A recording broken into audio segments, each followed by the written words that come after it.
Good morning on a Friday, deer season daily, October 24th. A week from today is Halloween.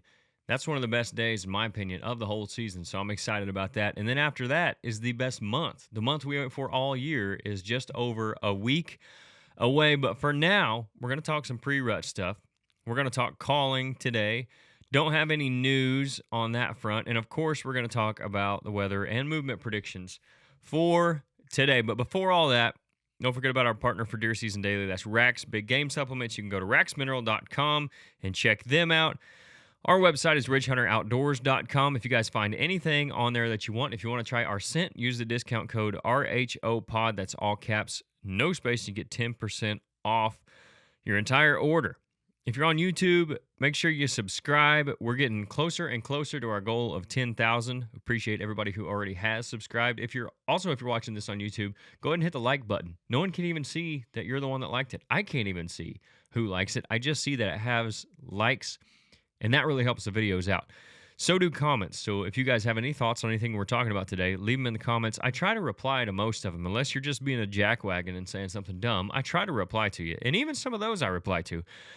Also, if you're on audio only, hit the follow button and leave us a review there. That helps us out as well. So we kick this thing off with the RHO update.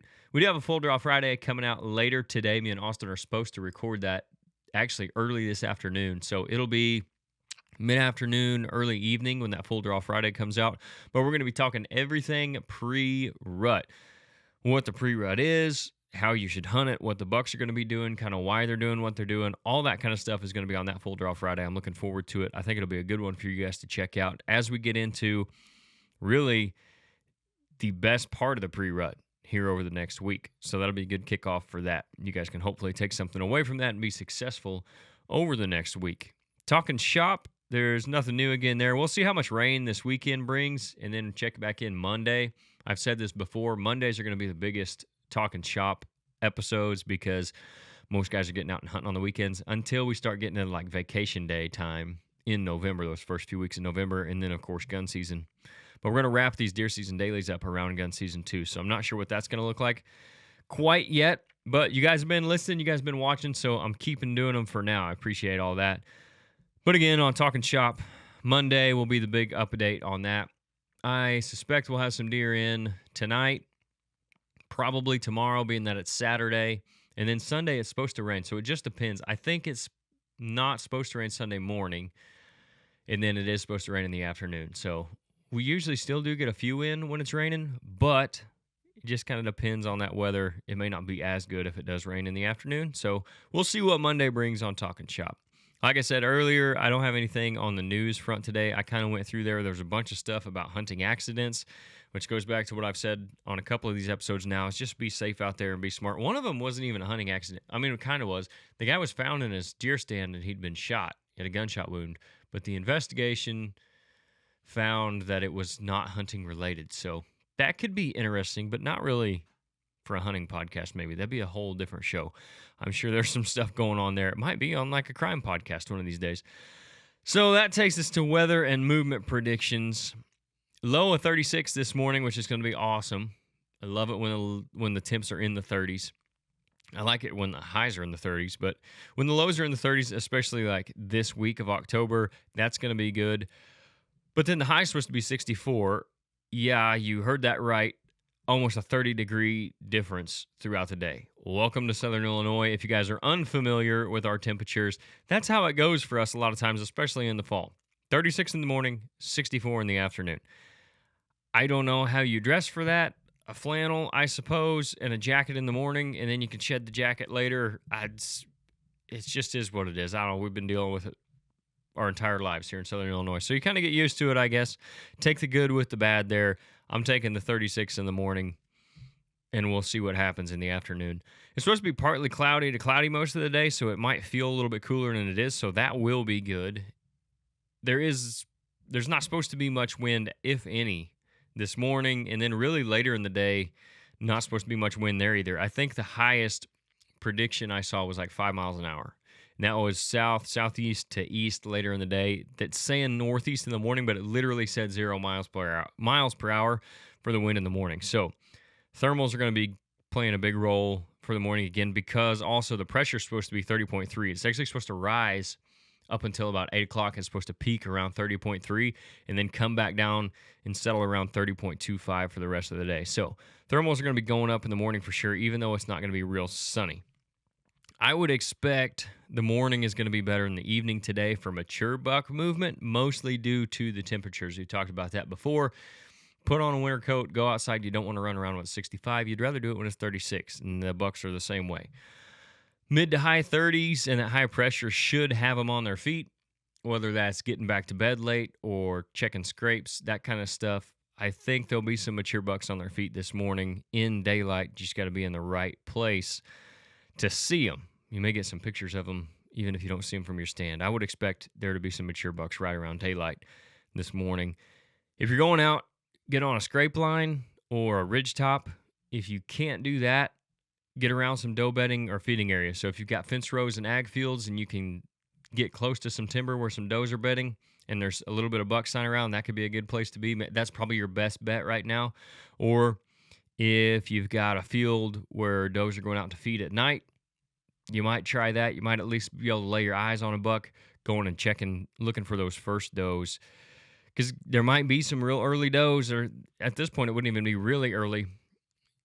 There's some of them that come in as early as like October 15th. So just some early does. Bucks are going to be trying to figure that out. That's why they're on the scrapes right now. There's a lot of communication going on. That's why I say those ridge tops too, because with those thermals coming up, they're going to be cruising those ridge tops, kind of checking things out. So that's where I would be. I'm going to be kind of around some doe bedding and some doe and a doe feeding area if I end up going this morning, and see what happens there. It's a pretty good little travel corridor where I'm going to set up, and there are some scrapes throughout that timber as well. But that's where I'd be. And that takes us to the tip of the day, which is the last segment of the show, and it is that grunt calls are your friend in the pre-rut, but don't get carried away. I've grunted in a lot of bucks over the years. I know a lot of guys who have done so as well. I filmed for some guys. One of the biggest bucks that we've had on video, Nate grunted and snort wheezed at, brought him in on a string, and then he missed him, of course. But it worked. The grunt tube did what it was supposed to do. I've seen it work so many times. I do not go to the woods without a grunt tube. I've seen it work so much. And especially in this phase that we're going to get into here in the next week, the pre-rut, that phase of the pre-rut, those bucks are so responsive to calling. But usually what I try to do is let the deer tell me how much to call at it. So when I say don't get carried away, I don't do a lot of blind calling with the grunt tube, more so with rattling, and I don't do a lot of that either. But if I'm going to, that's about the only time I'll blind grunt, is I'll throw out some grunts before I rattle just to make sure there's nothing close that's going to come into that grunt before I take off rattling.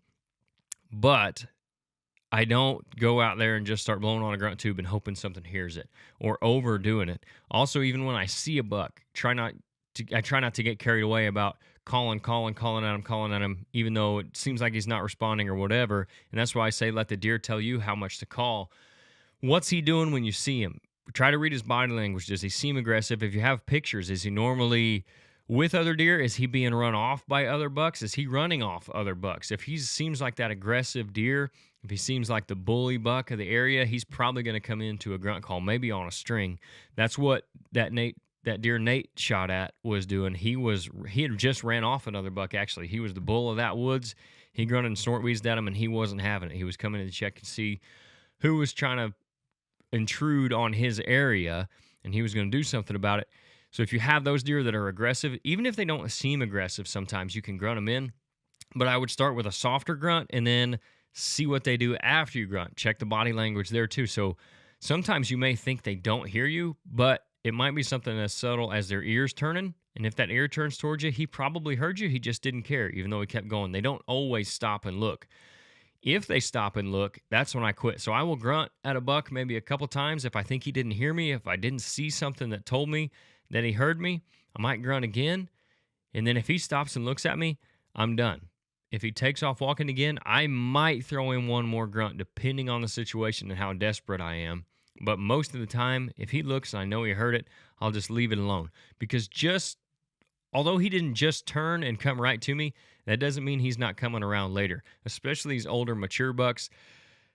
They will go do whatever they were going to do, and then they'll circle back around and try to get downwind of wherever they heard that grunt. And it's amazing how many times they can end up right pinpointed where you were at and you didn't even think they really heard you. So keep that in mind when you're calling. The next 2 weeks are going to be, the bucks are going to be the most responsive to calling that they will be all season. The pre-rut through the beginning of the rut is when they're really going to be responsive to those calls. Grunting especially and rattling as you get into like the first week of November, I found is the best time to do that.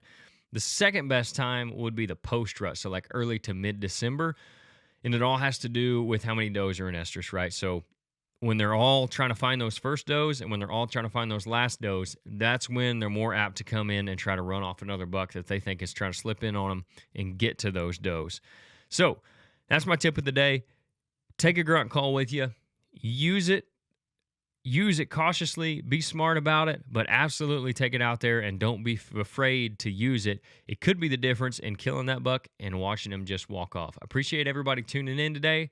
I will catch you Monday morning for another Deer Season Daily. Don't forget to check out Full Draw Friday and that buck video from Dad's Hunt if you haven't watched that one yet. We'll see you guys Monday.